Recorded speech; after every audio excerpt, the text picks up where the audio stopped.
No final do vídeo anterior ficámos com, grosso modo, a parte da lógica de funcionamento do site mais ou menos concluída.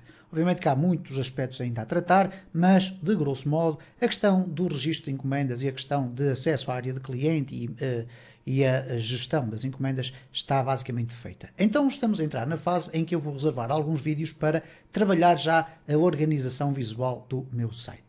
Para isso, o que é que eu fui escolher? Ora, neste caso, o que eu habitualmente faço é utilizar um programa de desenho ou de organização vetorial e de bitmaps, etc., que me permita criar um mockup. Eu escolhi aqui um mockup, ou montei aqui um mockup no Adobe Fireworks, a versão CS6.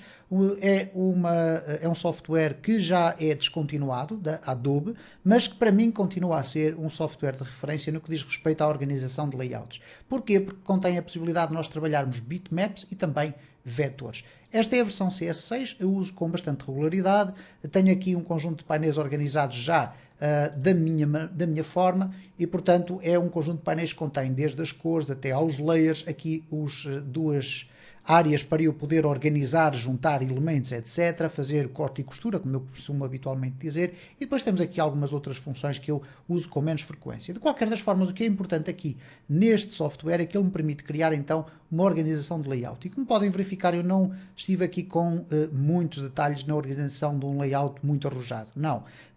Pelo contrário, é um layout relativamente simples, até porque eu entendo que, no caso concreto de um negócio de retratos a lápis, o que é fundamental é que as pessoas, ao entrarem na página, tenham logo acesso a imagens da qualidade dos produtos finais. Mais do que propriamente ter um aspecto muito fantástico, o meu site, e ser cheio de estrelinhas e perlimpimpins, não é isso que irá com certeza atrair a atenção da pessoa, porque quando um cliente ou um potencial cliente vem procurar um tipo de trabalho, ele quer fundamentalmente verificar qual é a qualidade final dos trabalhos a realizar. Daí que eu tenho aqui então colocado um espaço para um logo, depois obviamente o habitual menu de navegação, temos depois um espaço por baixo com alguns exemplos de trabalhos, obviamente que estes aqui não são imagens que foram extraídas da internet, propositadamente apenas para ocupar aqui o espaço. Temos aqui um pequeno texto que pode ser uma sugestão, isto é, acrescentar ao desejo do cliente que chegou à nossa página, acrescentar-lhe alguma motivação para ele fazer a sua encomenda, dizer-lhe que pode ser uma excelente prenda de Natal, pode ser um excelente presente de aniversário, etc. Depois temos aqui embaixo então um pequenino texto que eventualmente será usado para descrever qual é a simplicidade do processo, isto é, se pretende obter o seu retrato, é muito fácil, bastará clicar na área das encomendas, enviar as fotografias e a partir daí o processo será relativamente simples. Será mais ou menos isso que irá aparecer aqui uma imagem ilustrativa e eventualmente que eu irei retirar em fotografia do próprio gesto de estar a fazer o retrato à mão, para que a pessoa entenda de imediato que a qualidade final do trabalho não é um tratamento computadorizado, mas sim é o produto de um resultado de desenho à mão livre. Depois temos aqui dois botões, contactar e encomendar, porque há pessoas sempre que querem enviar-nos um contacto ou pedir-nos mais esclarecimentos, vamos entrar aqui numa área de formulário com contacto e depois temos aqui o encomendar, que vai saltar para as encomendas, ok? Temos aqui encomendar. Como podem observar, início é esta página, galeria será um segundo espaço, onde vou ter aqui muitas imagens para apresentar à semelhança do que acontecia no site anterior. Preços vai ter obviamente a tabela de preços praticados para cada tipo de trabalho. Encomendar vai incorporar aquele formulário que vai permitir ao cliente poder criar a sua encomenda. O contacto será um formuláriozinho de contacto com o nome, contacto de e-mail e eventualmente o telemóvel ou telefone, ou celular, como vocês lhe podem chamar, que não será de campo de preenchimento obrigatório, um pequeno texto e enviar. E depois a área pessoal, a famosa área pessoal, que tem uma dupla funcionalidade e permite o cliente entrar, colocar o código da sua encomenda e automaticamente saber em que estado é que ela está, ou então entrar eu como administrador na área de gestão. Depois temos aqui, obviamente, o rodapé, os links para as redes sociais, não têm que ser obrigatoriamente estas que aqui estão, mas como dá para ver, nós temos então aqui esta organização. Eu acho que é fundamental utilizarmos sempre um software deste tipo, porquê? Porque a criação dos mockups, que é o termo técnico que se dá então a este tipo de organização, vai nos permitir saber que tipo de elementos é que temos que incorporar dentro da nossa página. Eu vou usar o Bootstrap 4 como framework de CSS, que me vai ajudar a organizar o ambiente o meu layout neste caso. E para isso nada melhor do que termos aqui então já uma visualização um bocadinho mais técnica do que será a divisão do meu espaço. O grid system do Bootstrap funciona por rows e columns. Ora, neste caso uma linha, mais outra linha, mais uma linha e mais duas linhas aqui ao fundo. Ora, eu tenho então uma row, dentro da qual vou ter aqui duas colunas. Depois vou ter aqui uma segunda row com duas colunas também divididas mais ou menos ao centro. Depois apenas uma row, outra row que está dividida em duas colunas, mas a segunda coluna está dividida em duas linhas, como podem observar. Depois há aqui um separador que não tem qualquer row adicionada, não tem necessidade de ter. Depois temos aqui duas rows absolutamente simples. Ora, com este tipo de desenho, torna-se muito mais simples eu poder regressar ao meu Visual Studio Code e começar a implementar então o aspecto visual, ou pelo menos organizacional, do meu website. Então é isso que nós vamos fazer e se nós entrarmos aqui no Controllers, nós vamos verificar que o Main, que é o controller principal, faz logo a evocação da abertura desta view, menu inicial. Se nós procurarmos por menu inicial, o que vai acontecer é que vamos verificar que ele existe apenas aqui em termos de referência menu inicial. Ora, isto é extremamente importante porque permite-me neste momento chegar à conclusão que eu posso alterar o nome de menu inicial para início, por exemplo. E onde é que eu vou ter que fazer esta alteração também? Obviamente vou ter que fazer a alteração aqui no fecheiro. Então vou aqui fazer um rename, vou colar aqui início e vamos verificar se a página está a funcionar. Neste caso eu vou aqui refrescar e como podem observar não há qualquer problema. Mesma coisa seria se eu fizesse aqui index.php barra main barra início. Ok? E iríamos ter aqui o page not found. Ok? Vamos verificar aqui porquê. Porque eventualmente aqui o índice, ou neste caso o endereço não é exatamente este que nós estamos aqui a colocar. http ok, index.php main início, deveria ser, ok, tranquilo. O que acontece aqui de facto é que se nós entrarmos aqui, há aqui um lapso qualquer da minha parte, não há problema nenhum, se nós entrarmos no nosso site, ele já está a apresentar esta página como sendo um início, o view, e não o main menu. Pronto, ok. Vamos então tratar das coisas aqui. Sabemos que quando este pedaço de página é carregado, o que já vem aqui incorporado é o Bootstrap. Porquê? Porque dentro do layout nós temos o início e no início nós temos aqui a chamada do Bootstrap algures. Ok, está aqui. Temos aqui então o Bootstrap a ser chamado, temos aqui um fecheiro de styles que ainda praticamente não usamos, etc. Ora bem, eu dentro deste fecheiro de styles, o que eu costumo colocar é uma classe que me vai permitir, aqui temos esta que eu vou aqui puxar para baixo, uma classe que me vai permitir observar neste caso o espaço ocupado por cada área do meu layout. E eu vou explicar isto já em maior detalhe. Para fazer este tipo de operação, eu vou colocar aqui, colei aqui um código muito interessante, e que é o seguinte, ele está adaptado para qualquer tipo de browser, daí as 3 inscrições. Se fôssemos apenas trabalhar com o Google Chrome, estas duas não seriam necessárias. Temos aqui um Box Shadow. E este Box Shadow vai criar uma pequena sombra dentro de cada um dos elementos. E esta sombra está aqui com 0, 0, 0, e depois é uma pequena linha de 1, e depois tem aqui um RGB, que é uma cor bastante escura, mas com um grau de opacidade muito grande. Ora, na prática, o que é que esta classe vai fazer? A partir do momento em que ela está atribuída aqui a todos os elementos, vai acontecer esta coisa interessante, que é, se eu regressar aqui e fizer agora aqui um refresh, um hard refresh, Ctrl F5, vocês vão verificar que existe aqui o aparecimento de umas pequenas caixas a cinza. E mesmo os próprios elementos têm aqui também uma pequena caixinha a cinza, muito claro. Eu poderia, obviamente, alterar essa cor, se eu colocar aqui um RGB de... por exemplo, se eu colocar aqui um vermelho, ok? Vamos colocar aqui o 255, vamos guardar, vamos aqui refrescar e eventualmente vocês vão reparar aqui que a tonalidade das linhas passou a vermelho. O que é que este tipo de função, ou de classe, peço desculpa, de Bootstrap, peço desculpa mais uma vez, não de classe de Bootstrap, mas sim de classe de CSS. Assim é que é correto. O que é que esta classe de CSS me permite então fazer? Se ela estiver ativa, eu posso verificar como é que o meu layout está a ser organizado. Se eu quiser desativá-la, bastará selecioná-la, comentar o código e quando for refrescar aqui a minha página, o que vai acontecer é que eu vou ter a minha página com o aspecto final. Esse é o dado muito importante. Bom, posto isto, eu vou descomentar aqui, eu quero que os meus elementos apareçam todos com aquela formatação. Eu quero saber o espaço ocupado. Vamos regressar aqui então ao nosso layout, ao nosso mockup e vamos ver. Temos aqui 1, 2, 3, 4, 5, 6 linhas. Então vamos construir já aqui o código para criar o container e as 6 linhas. Temos aqui container.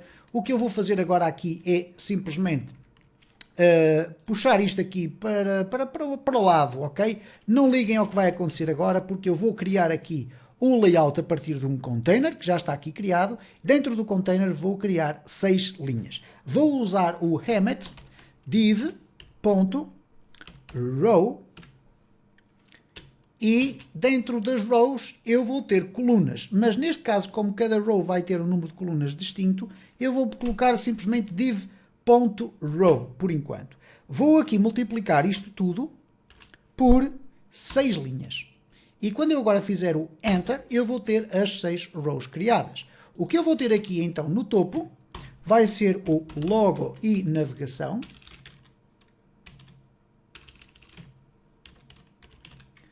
Vamos ter depois, logo de seguida, as imagens exemplos, não é? Portanto, exemplos de trabalhos.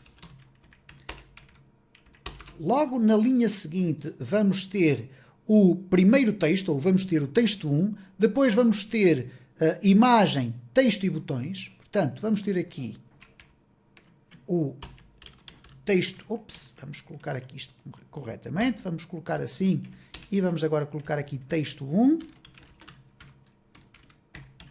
Vamos colocar aqui a imagem real, lápis a desenhar, e texto 2. Da parte de baixo, aqui também vamos ter dentro, obviamente, mais botões contacto e encomendar, ok? Daqui vamos ter, então, o rodapé, que é este rodapé que aqui está ao fundo, retratosalapis.com, ok? Rodapé e redes sociais. Sabemos também agora que vai ter aqui um HR, isto é, esta linha que está aqui, ok? Muito bem. O que nós temos agora é uma organização estrutural muito simples, ok? Se eu agora for aqui refrescar, praticamente não iremos ver aqui alteração nenhuma de circunstância, ok? Aqui o encomendar que está aqui em baixo e o área de cliente, reparem, é este conjunto de informações que está aqui ao fundo e que nem sequer vai fazer parte do nosso site, neste caso com este aspecto, ok? Ele vai aparecer, mas não com este aspecto. Então toda esta informação que aqui está neste momento quase invisível. Porquê? Porque falta-lhe ter conteúdo. Se eu colocar aqui o A, um B, um C aqui, ok, C, um D, ok, um E e um F. O que vai acontecer então é que estes elementos passarão a ter algum conteúdo e por conseguinte aparecem aqui, ok?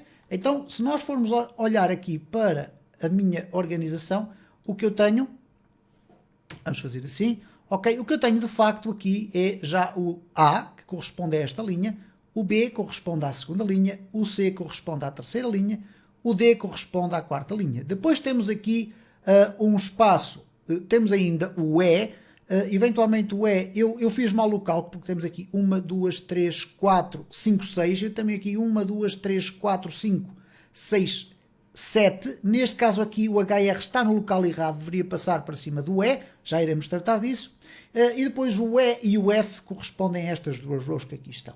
Bom, vamos então regressar aqui e cá está então, este espaço aqui é ali naquela zona, ok? Muito bem. Na primeira linha, o que nós vamos ter é uma divisão que eu arriscaria a dizer que é de col 4 por col 8. Então, o que nós vamos fazer aqui é o seguinte. call vezes 2. Temos aqui as duas calls. Neste caso, esta vai ser call 4, esta call 8. Vamos colocar aqui A e A, só para aparecer conteúdo. Na segunda, nós vamos ter um div de 6 por 6, ou neste caso, call 6, call 6. Então eu vou colocar aqui div.call 6 vezes 2. Temos ali já criados os elementos. Vamos colocar aqui B, B. Aqui vamos ter apenas uma linha. Ela já cá está, é o C. Na coluna seguinte, ou na linha seguinte, nós vamos ter duas colunas. Eu vou alinhar por aqui. Vou dizer que esta vai ter, então, call 4 e esta call 8. Então, vamos colocar aqui. Neste caso, vamos colocar div.call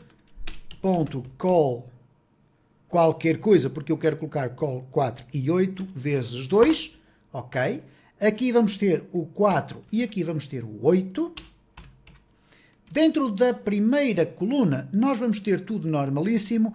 Na segunda coluna, perdão, vamos ter duas novas rows. Uma, duas. Então, vamos regressar aqui. Vamos abrir aqui espaço. Vamos colocar div.row. E dentro da row vamos ter um div.call 4 mais um div de .call 8. Ok? Vamos pressionar aqui. Cá está então a row. Cá estão os divs ali colocados. Aqui temos o C. Vamos colocar aqui D. Ups. Melhor, vamos colocar aqui D. Vamos colocar aqui D1, D2, ok?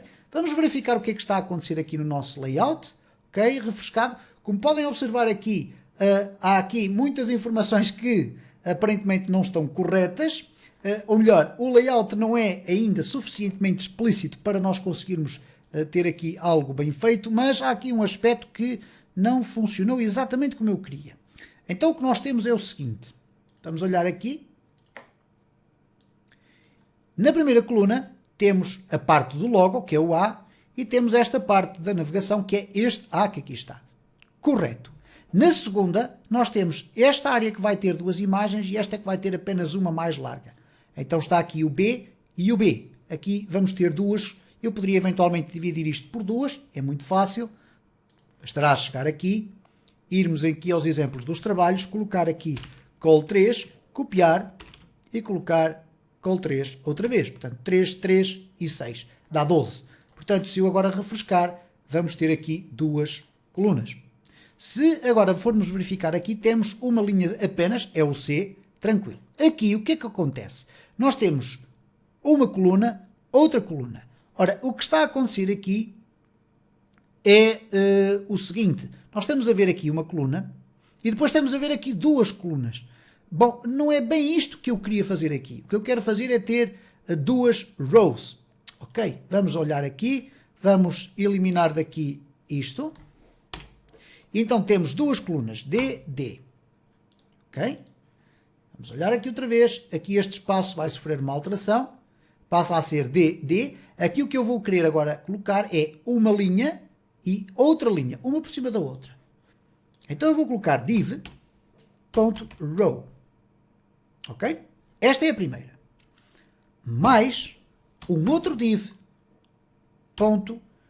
Aqui há um aspecto relacionado com o Bootstrap que é importante. Com o Bootstrap, a versão 4, é que para colocarmos elementos com uma row, nós devemos colocar também uma call de 12. Então eu vou colocar aqui row. Dentro dela vou colocar um div.call 12. E agora vamos acrescentar aqui... vamos já fazer este e depois vamos fazer a outra row. Assim é mais fácil. .row. Vamos colocar dentro desta row duas columns. Neste caso, separadas por dois espaços iguais. Ou neste caso não temos sequer duas columns, temos aqui duas rows. Então, temos exatamente aqui este tipo de organização. Ok? Então, vou colocar aqui D1 D2. Agora o que nós vamos ter aqui, então, é, dentro deste espaço D, vamos ter o D1 e por baixo o D2.